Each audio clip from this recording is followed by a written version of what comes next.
Stand by to launch FanStream Sports. 3, 2, 1. Let's start. Hello, sports fans. Welcome to FanStream Sports. Nothing but pure sports. You know what that sound means. It's the Buckeyes Blitz. I'm Tito Jeff Thidoff. Thank you for tuning in tonight. Today, I should say. Thank you for tuning in today. We are right before now. We're the day before Ohio State against Georgia in the Peach Bowl CFP semifinal. God, we got so much to talk about. Follow me on Twitter at That Happens. Thank you so much again for joining us.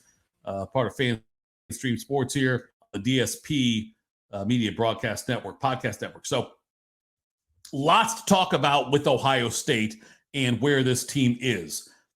There's been a lot of hype. All the interviews are done. Everything's ready to roll. Ohio State takes on Georgia, obviously 8 o'clock Eastern time on New Year's Eve for a chance at playing for the CFP championship. But they got to get by Georgia first. Ohio State comes in as the 4 seed. Georgia is the 1 seed. This is a huge moment for a number of people associated with the Ohio State program. It's big for C.J. Stroud.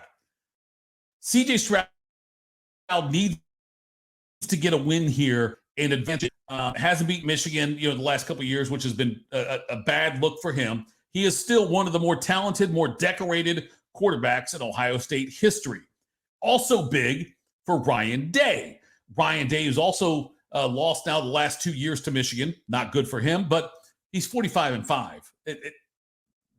I'm tired of Ohio State fans saying Ryan Day's job's on the line. It's not. Don't compare him to John Cooper because he lost 2 years in a row to Michigan. Doesn't matter. John Cooper was 210-1 or 210-1 against Michigan. Ryan Day will be better than that mark. So don't compare him to Cooper. Nonetheless, big game for him. You got a month to prepare for Georgia, a month to right all the wrongs, what happened in the Michigan game. Big for Jim Knowles also, the defensive coordinator for Ohio State in his first year. Month to prepare for Georgia. The Michigan game. And look, I will say it. Michigan beat Ohio State. I'll say it again. Michigan beat Ohio State. That happened. Yes. Michigan, though, benefited from 5 huge plays that led them to that win. Most teams don't get 5 big, long yardage plays in a game. And so Michigan got that. Ohio State failed in those regards. Yes.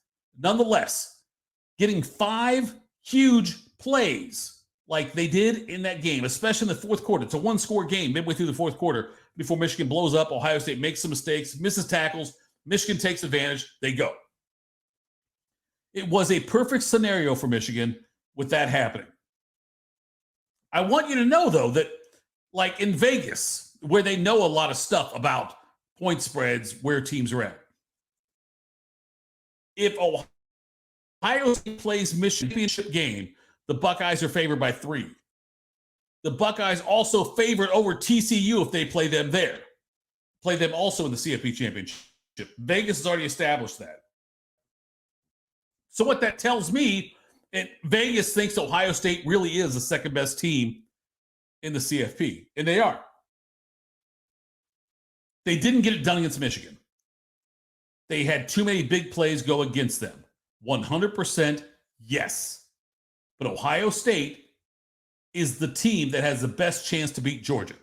When the season started, halfway through the season even, 3/4 of the way through the season, when Ohio State was number 2 in the country, Georgia number 1, we all thought Ohio State, Georgia,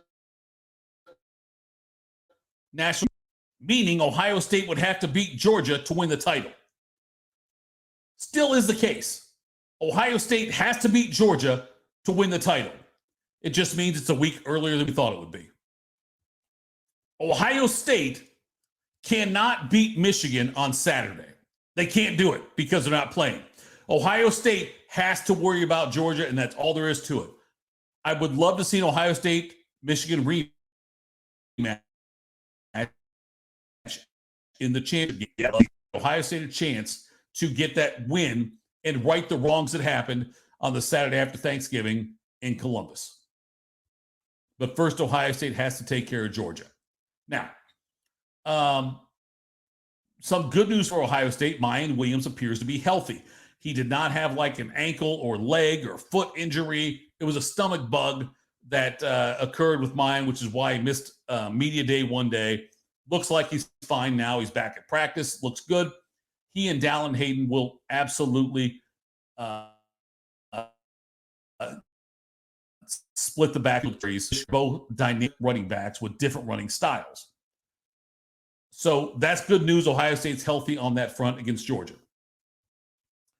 The Ohio State offensive line is going to have to deal with Jalen Carter, who is he'll be a top 5 pick at the worst in the NFL draft coming up next year.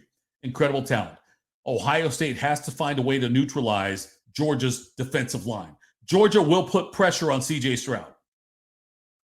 Ohio State needs to make sure C.J. Stroud can set his feet and make a pass. Stroud, I don't want C.J. Stroud to run the ball just to run the ball. There's been a lot of flack thrown at C.J. Stroud because he's not a great runner, and he's not.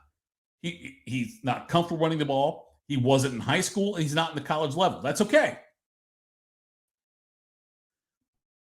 But I want to see it presents itself that Stroud has to run. Don't look back. Stroud does that sometimes. Be aggressive when you're running the ball. If you have to run the ball, be aggressive, go. Slide if you have to, run out of bounds, but be aggressive in what you're doing. Ohio State will need to run the ball effectively, either through Williams, Hayden, or through Stroud being forced out of the pocket. Get Marvin Harrison involved early and often. He is the most unguardable receiver in college football. He should have been the Biletnikoff winner. He wasn't. I'm not getting into that today. But Marvin Harrison Jr. is the most unguardable receiver in college football.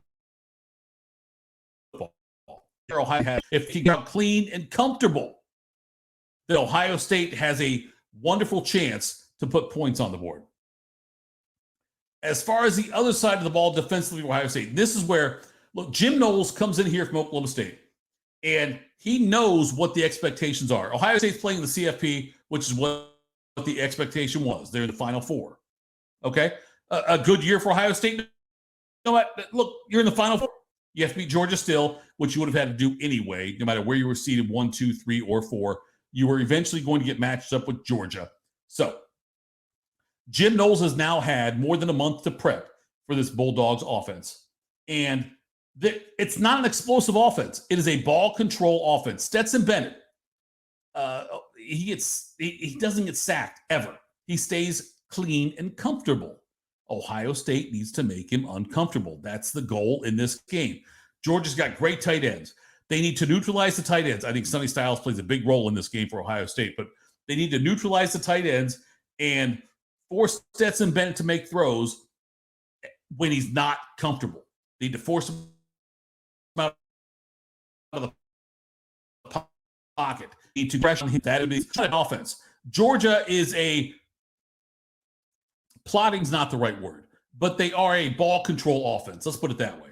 It doesn't mean they run the ball a lot, but they do pass the ball short quite a bit. And they keep the ball for long stretches of time. And then they hope their defense, will make big plays on the other side of the ball, force teams to be playing from behind, makes it easier to play defense if you're ahead. All those things come into play. So Ohio State needs to get pressure on Stetson Bennett and make him uncomfortable in the pocket. He does not get sacked often. If Zach Harris Styles up there guarding a tight end, doing a good job there, that would change things dramatically for the Georgia offense.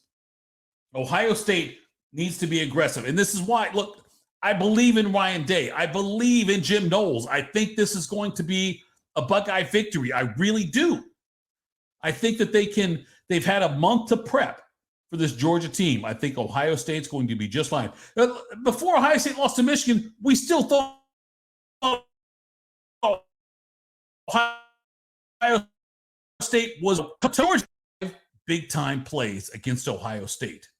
That's what really hurt them in that game. Georgia's not a big play team. Georgia is a plotting team.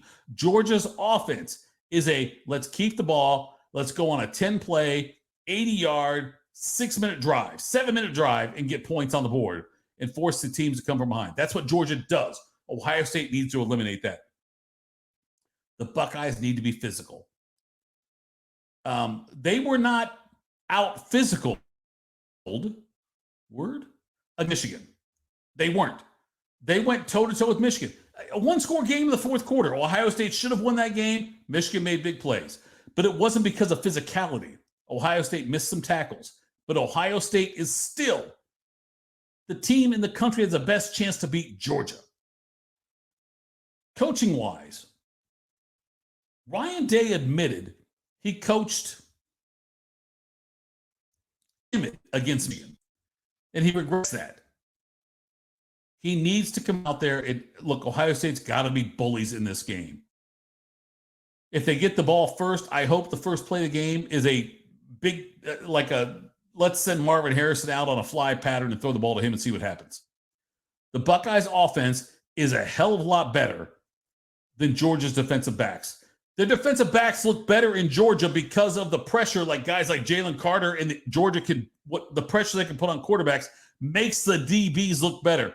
Their defensive backfield is not that strong. Ohio State can exploit that if they can just protect C.J. Stroud. So, on Saturday night when Ohio State takes on Georgia, they have to be physical. They have to protect C.J. Stroud, give him time to throw. Opposite side, they've got to make Stetson Bennett uncomfortable. Bottom line, when it comes down to this game, I've got the Buckeyes winning 38-34. Nobody else in the country can play with Georgia except Ohio State. And I think the Buckeyes get this one done. It's a legacy type game for CJ Stroud, no doubt about it. I want to say legacy because it's his first year. It's an important game for Jim Knowles and this Ohio State defense. When he came in from Oklahoma State, he's got this defensive scheme he wants to have.